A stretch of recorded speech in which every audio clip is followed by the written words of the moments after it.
This is Pastor Dan from Dexter Gospel Church with our next Proverbs Practical, the last one for the evening here.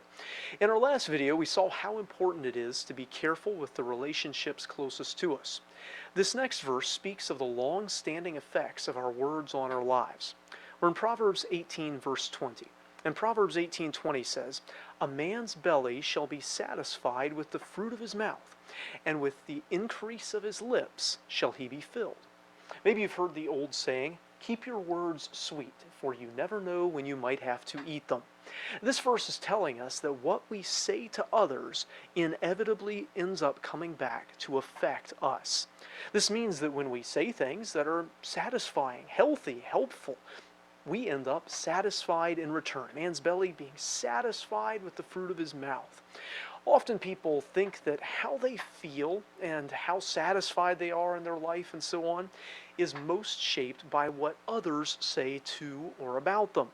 And certainly the words of others have an effect on us. That's one reason we're supposed to be so careful with what we say, because our words can hurt or heal others. They're very powerful.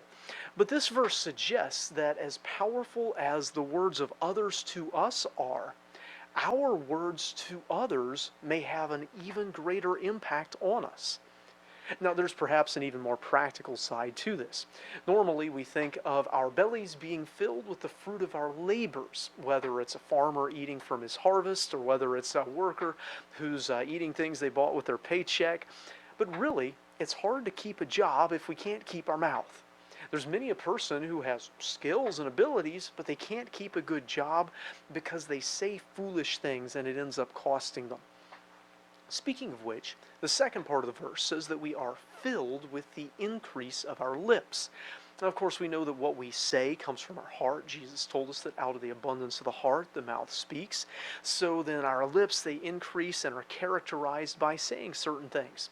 And then we are filled with what we say. So whatever we say becomes a big part of who we are. If we speak a lot of thanksgiving and joyfulness, well, that becomes a big part of us. If we speak a lot of complaint and dissatisfaction, that too fills us. When we speak things that are healthy and helpful, we are filled with the very nature of those things. But when we speak things that are harmful and destructive, we are also filled with the nature of those things.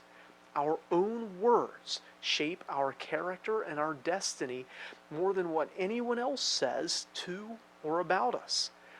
Let us speak in such a way as to be pleasantly satisfied when we eat the fruit of our words, when we are filled with the things that characterize our speech. Thanks for watching this Proverbs Practical, our last one for the evening. If it's a help to you, hit like and subscribe to our channel for more like it. Share it around with others.